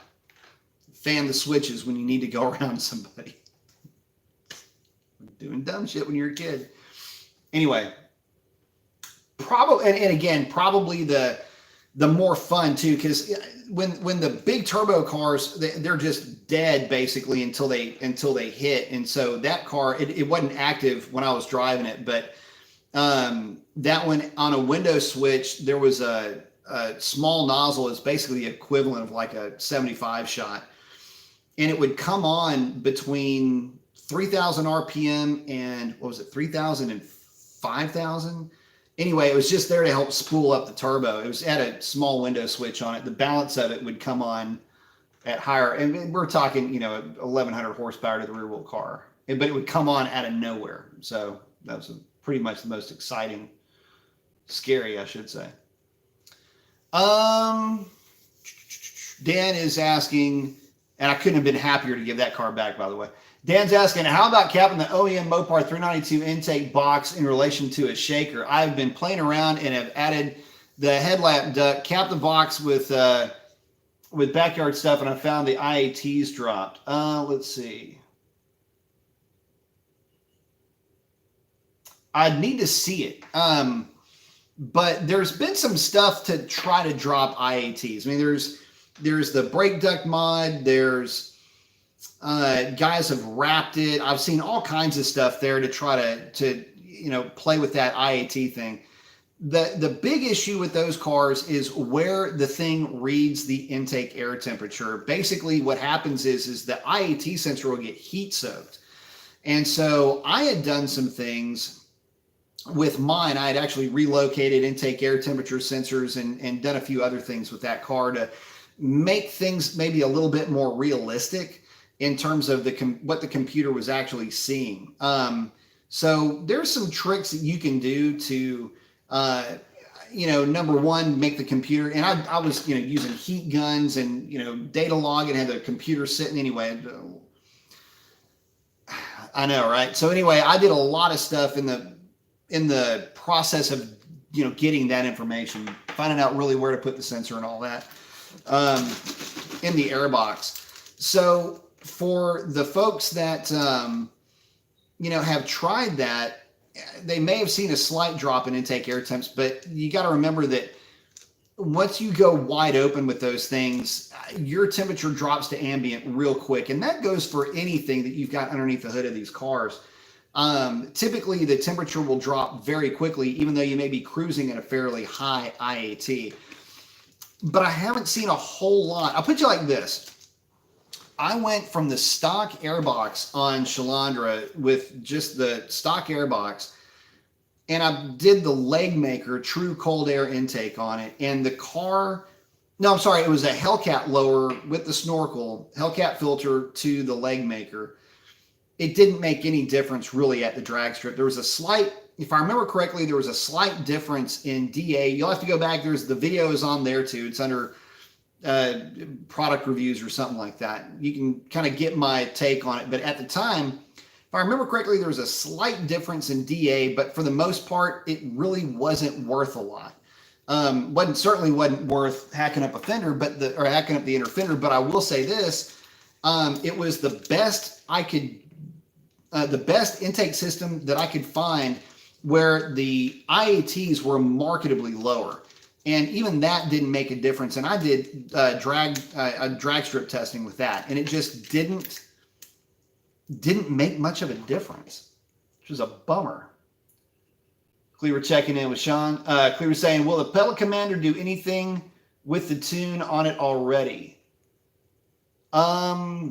I hope I'm under. So the pedal commander, the only thing that it will affect is how responsive the throttle is. So regardless of what tune, you can put a tune in the car and keep your pedal commander. It'll just probably be very responsive, because in the tune, what's known as driver command torque, which read pedal sensitivity, will be increased. And so if you've got a pedal commander, you're just increasing an increased pedal sensitivity, if that makes any sense. But no, it's not going to affect anything about your actual tune. Let's see. Callus is asking, it's a good question too. I've wondered this myself. Question about superchargers. Why do these superchargers weigh so much? The Whipple 3.0 weighs about 150 pounds. That's the full kit, by the way, though. Also, why don't they just make a lightweight flywheel so there's almost no parasitic loss? Well, a lightweight flywheel is not necessarily a good thing. I'll start from the back and work my way up on this. A lightweight flywheel in a manual transmission car actually makes it a little bit more difficult to drive. The engine becomes more responsive on acceleration, which also means that it becomes significantly more responsive on deceleration. So you've got to, you've got to relearn how to drive the car, but you do lose a flywheel effect. And that flywheel effect also helps you on shifting gears, smoothness of shifting gears, transitions, things like that.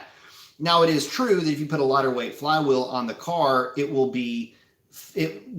accelerate faster. But the one thing that you've got to remember is that that flywheel is actually helping you quite a bit at launch. So, that flywheel is stored energy. You drop the clutch at the launch, and that's extra power that you have to launch the vehicle. So, what's funny is that there have been different schools of thought over the years when it comes to flyweight weight. And there was, I forget the class. Anyway, there was one class in drag racing where these guys would run small blocks, and the only idea with these things was to get them to spin about 10 or 11,000 RPM. But they had like this obnoxiously heavy flywheel, and you let that flywheel thing go and it would just slingshot the thing on the launch. And so it depends on what you're doing with the vehicle. If you're doing road racing, then you want a light flywheel. If you're doing drag racing, then that light flywheel might not do a whole lot of favors. As to the weight of the supercharger and all of its components, there's just a lot going on. And you got to remember that a positive displacement supercharger has to be a positive displacement. In other words, you got to be able to move that amount of air. It's kind of like, why does it weigh that much? It's kind of like asking, why is a shovel the size of a shovel? I mean, a shovel's that big to move that much dirt. That stuff is that big to move that much air. And because of that, just the simple mass of it, even though it's made out of cast aluminum and billet aluminum and all this other stuff, it's still going to be heavy. Not to mention, it makes a lot of heat. So you're doing everything you can to try to mitigate the amount of downstream heat that's going to be generated by that contraption. So that's mainly the reason for that. It's just, it takes a lot of mass to move a lot of mass. And if you got a lot of mass and you're moving a lot of mass and you're compressing a lot of mass, you're going to be making a lot of heat, and all the rest of the stuff's there to try to mitigate that heat as much as possible. So for our guys saying, I really want to see what these new C8s can do once tuned with some bolt-ons. Seen so many stock ones running 11.2 or 11.3s and even some 1090s. Take a look at Alex Pints. I mean, he's working on his right now. A lot of R&D going into that car, so keep your eyes peeled. And Shawnee's asking, would a 309 gear be good? Be a good mod for a stock Hellcat, not to void the warranty? I certainly like getting mine. Well, the thing is that at that point it is technically, it's technically been modified, and so you would maybe lose a powertrain warranty if they were to find it. Now, again, they would have to find it, and you know, most techs aren't going to be busting out their slide rules trying to figure out if, you know, the car is cruising down the road at 2,200 RPM versus 2,500 RPM. I mean, nobody's going to be looking at that. So if you can get away with it, yeah. And there's a lot of shops that don't even look. They just don't even care. But there are some that do. And if you've got a strong relationship with your dealership, sometimes that'll garner you a little bit of a, you know, look the other way, but a lot of times it doesn't. And so you got to be careful with stuff like that. You know, realistically speaking, yeah, you could probably get away with it, but I don't know if you really want to. And again, it would depend on your situation if you even should or not. But yeah, put a sticker over that 309 though, for sure. Chuck's saying, I run 93 octane in my RT Plus Shaker 6-speed manual. Should I run gum out octane boost in the tank? No, you do not need to do that in that car. You're good with 93. F-Cho's checking out saying, B-Mace, hope you're doing well. Hope you're doing well too, my man. I'm coming up on 80,000 miles with the Hellcat, and for a winter project, I'm planning on taking the Supercharger off to change its oil. It doesn't have any oil in it, brother. Couple of questions. Would a visual inspection of the rotors with the lid removed be sufficient to detect any possible bearing issues? No, because the bearings are pressed into the case. Any options on the FI interchiller's blower spacer gasket fix? It doesn't do anything. Snake oil, don't worry about it. Look, here's the thing. I don't want to spook you on this, but some companies are just kind of out to get you. I'm not saying that it doesn't work. What I'm saying is, and I'm going to be as nice about this as I can be, we've tested that product at the drag strip. It's actually in kind of constant testing with a friend of mine's car. And if we're talking about the blower spacers, no, not going to do a whole lot of good. The inner chiller, Kincaid Killer Chiller, and any of the other products that are like that, they're not going to do you a whole lot of good in really cold weather. They're really there to try to mitigate heat soaking in very cold weather, very hot weather. In very cold weather, you've got just the cooling effect of the cold air is doing you a whole lot more favors. But keep something in mind, the Demons and the Red Eyes, actually that system doesn't even work if the temperatures get below 55 degrees. So again, just kind of a word to the wise. And I know a lot of folks will say, I can get my temperature is super low. That's great, but keep in mind that you will heat that stuff up by well before the 8th mile. In fact, if you're running that car in hot temperatures, even with a super cooled coolant temperature, you're going to dump enough heat into that thing to significantly raise the temperature practically to ambient. Now, I'm not saying that that's a bad thing. Just don't lean on that modification to pick up power. Lean on it to make the package a little bit safer, especially if you're beating on it in high heat conditions, or if you're turning the supercharger up enough to where you're generating or you're exceeding the stock cooling brick's capacity to actually chill the thing out. In that case, yeah, you'd want to go with a system like that. But if you're not in that camp, it's really not going to do you a whole lot of good. You'd be better served spending that money in, weight reduction or some other areas. Richard's asking, what type of Nitto tires would be best for the rear since I want to keep the Tri-5 G2s in front? Go with the Nitto Tri-5 R2s in the rear. It'll be the same tread pattern, just in a softer compound. I like them as a tire, but I don't like the way that they look, and I don't like the fact that they run about half a size larger. So in other words, 305 to 315, the 305s measure out at like what would normally be a 315 width.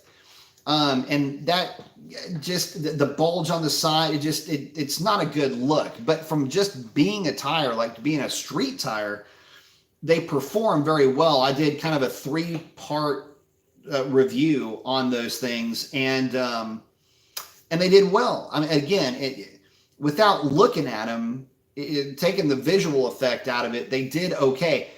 About the only thing that I would complain about those tires is they just don't do that great from a roll. And I mean, they're just not as good as the Tri-5. But watch the video that I ran that car in the wet, and you'll see why I like them so much, just from, again, just being a tire standpoint.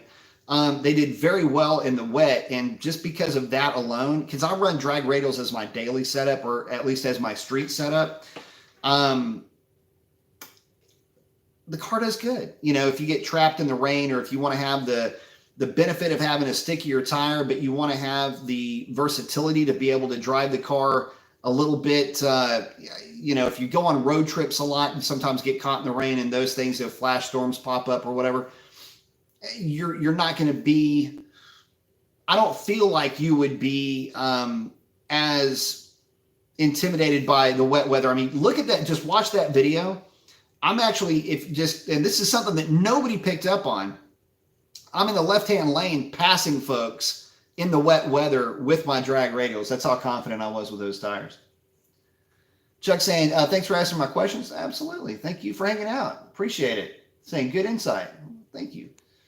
Shawnee's saying, good night, B. Good night, everybody. Really good mod stuff tonight. Adios. Good seeing you, Sean. We'll catch up with you soon, brother. Dip Out's asking, Chevy 427 versus 454 engines, are they good for horsepower? I found online and realized they are simple to rebuild. I'm talking about engines. What's better to use for swap Cobra, 2003 engine or Chevy? Horsepower, aim 90. Aim for 900 horsepower. Well, first and foremost, I mean, big block's a big block. I mean, they're both good. 454 is going to be significantly more common, and it's easy to make, you know, 450 horsepower to the rear wheels with really either one of them. So from that standpoint, I mean, it's 6 to 1, half a dozen to another, but you're going to find a lot more 454s and 427s, and 454 is going to make more torque. As far as what's easier to swap for a 2003 Cobra, I wouldn't. If I had an 03 Cobra, I'd leave the Terminator setup in it and just put a Kenny Bell or a Whipple on it. Dip Out saying 900 horse, and you can get there with that setup too. Saying 2JZ, yeah, that thing was stupid fast. Like stupid fast to the point where that thing was a legit mid to low 8-second car, and it would do it ridiculously freaking like all the time. And and that car was built right though. It's easy to get power out of those cars. It's difficult. The oiling system is what you have to, it's not that you have to redo anything. It's mainly the oil returns for those engines.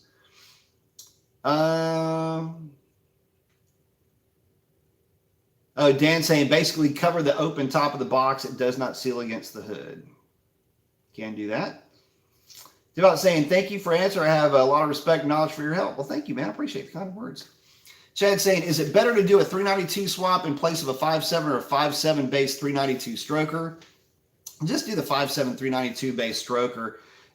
In my opinion, I like the smaller bore, longer stroke. And the other cool thing about it is that everything else just pretty much bolts right up. So, you know, you don't have to use any, there's no, not that you would need to, but everything you've got is already right there. Just take it out, build it, put it back in. Everything works great. I wouldn't worry about that at all.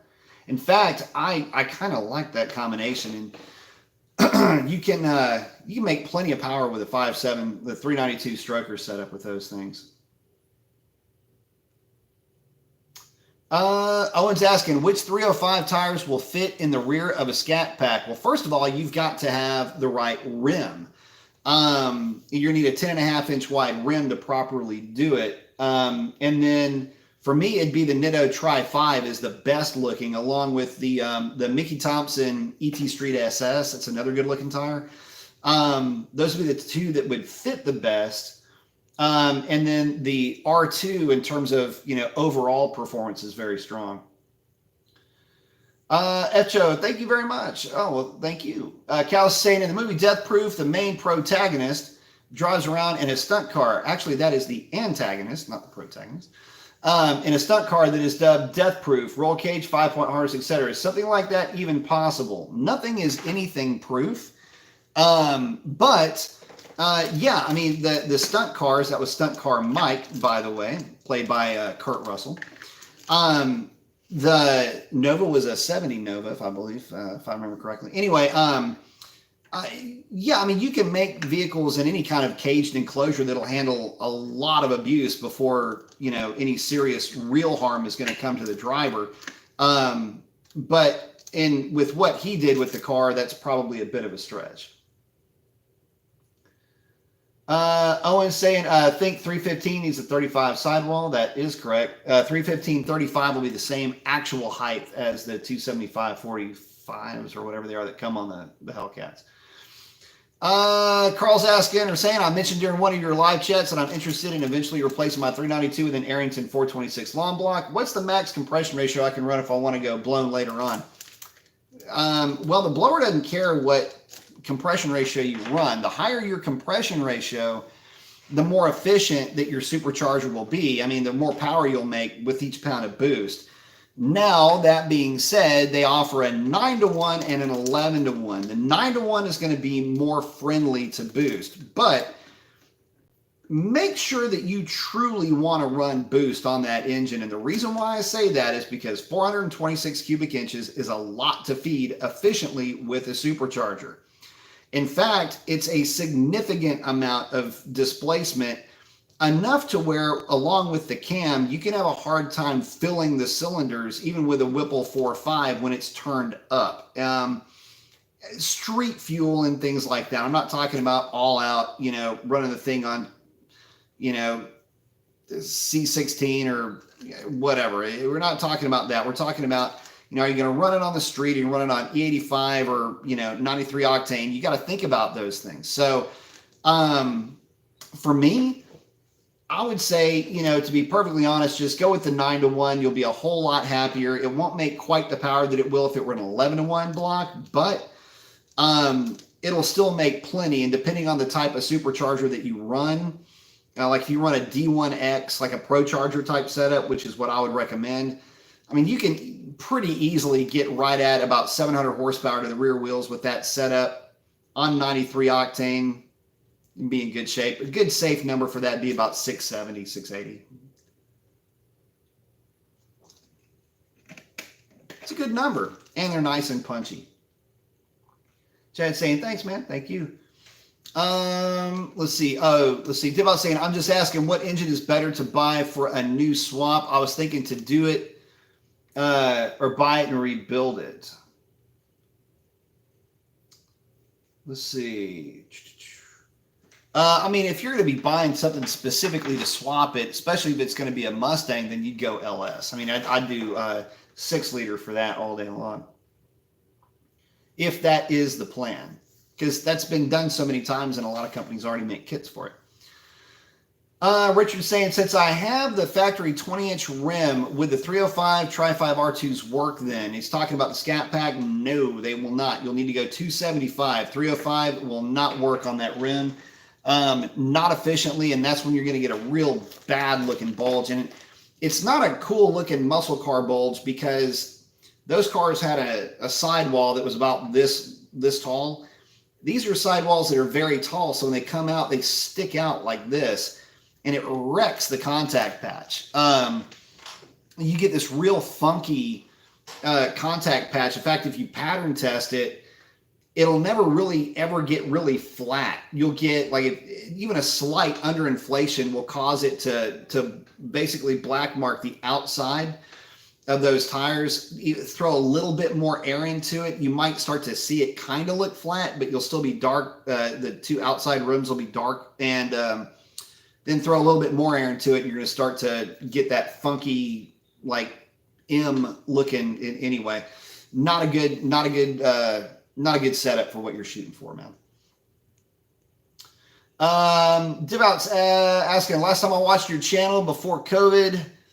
Before COVID. What are the plans for the Black Fox body? The plans for the Black Fox body are to get the car back on the road. I've made a few videos with it, just kind of playing around. Put it on the dyno, had some fun with that. Well, I say that I was having some pretty significant issues with data logging. Anyway. Basically just getting her back on the road. That's my original Fox body. It's been around me or in the family for about the last 20 years. So that's the car that I learned how to do everything that I know how to do on. A little 351 car with an F-cam. AFR heads. Dip Out Cobra? No, she's an 89 GT. 89 GT. Sweetheart, kind of hard to see it, but there you go.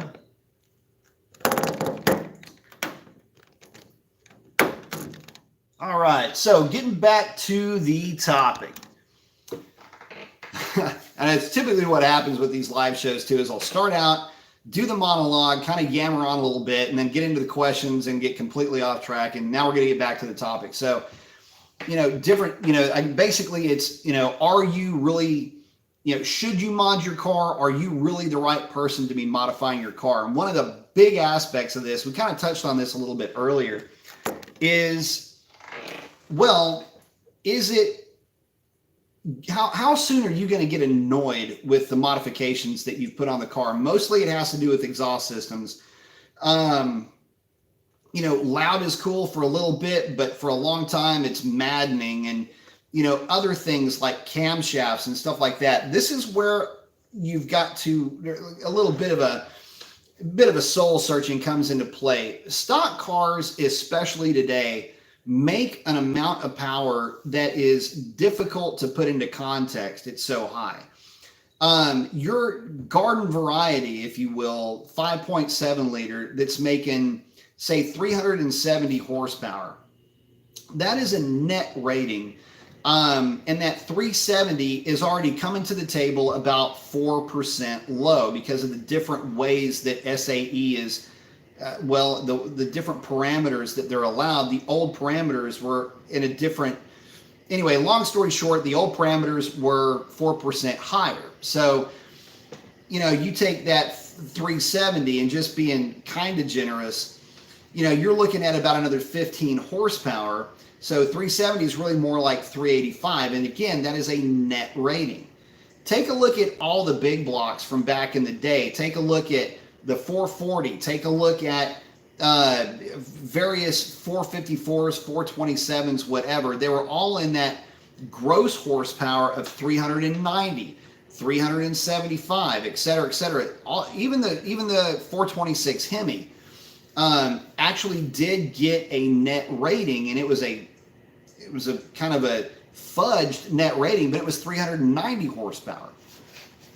And I don't even think it had a fan on it for that net rating. So to give you guys an idea, where does that engine fall in line? We're talking about the 5.7, and we're talking about the 5.7 in passenger cars, not the one that's in the trucks, rated at 400 odd horsepower-ish.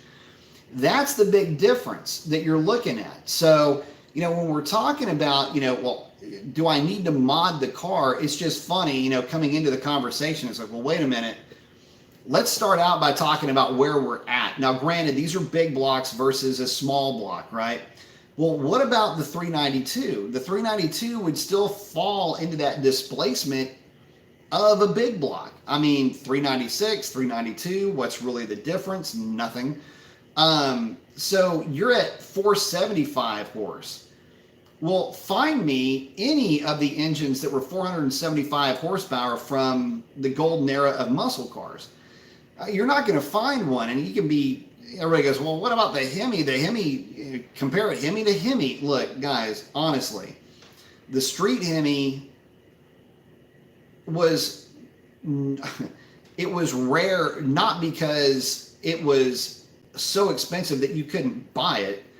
It was rare because it sucked to drive compared to the 440. The 440 was always on. The 440, you blip the throttle, it's back and it takes off. Hemi wasn't like that. Now the Hemi, once you spooled it up, completely different story, but that's beside the point. If you want to compare the two engines, it's pretty easy to do. The 392 will pretty much out horsepower any of the street Hemis that you could compare it to. So now we're talking about a small block, a stroke small block, which is all a 392 really is anyway. It's a big bore stroke small block that is going up against a net rating of 475, and you're wanting to mod that to get to what number? It's already making a whole lot of power. So any of these modern engines, it's really difficult to expect to get a whole lot out of them, especially with the Mopars, because they're coming to the table at that displacement, making that much power. So really the idea is, before you start to spend all your hard-earned money, do your research, talk to folks, find out, ask them this question: would you do it again? Would you consider doing it again if you had to do it all over? And a lot of times, if folks are going to really level with you, they'll tell you, no, I wouldn't have done it, or I'd have done it a different way. This is the route that I would have gone. And listen to it well, because a lot of times that advice can be worth thousands of dollars to you. Let's see. Hilton Mode saying, I put a Borla attack on my Ram and I had to buy a resonator because of the drone. Yep. D's checking in with his IG name. I'll check that out. Chuck's checking in saying, my onboard dyno in my performance pages is, looks like he's saying right at 400 horsepower on the top side of the graph. RT Shaker 5.7. Sounds about right. Peaking, not leaking. Tad Mason, are we related? I don't know. Who knows? Chuck saying, not sure how accurate the board dyno is. It's fairly accurate, actually. Todd saying, LOL over there. Lou. Butters. Lou. Paul Christo saying, hi, B, what are you doing for torque management? I am external only. I will basically kill everything internal and just run external. It'll typically go into the negative range on timing on the shift, and that's cool with me, because in all of my testing, whether I've done full internal, full external, or none, turning everything completely off didn't yield any significant gains. In fact, the fastest pass was with everything turned off, but that fastest pass was done on a lower DA. So just external is what I like to do. And I'm just using spark only, no fuel shut off. Never run any shut off on that, fuel shut off.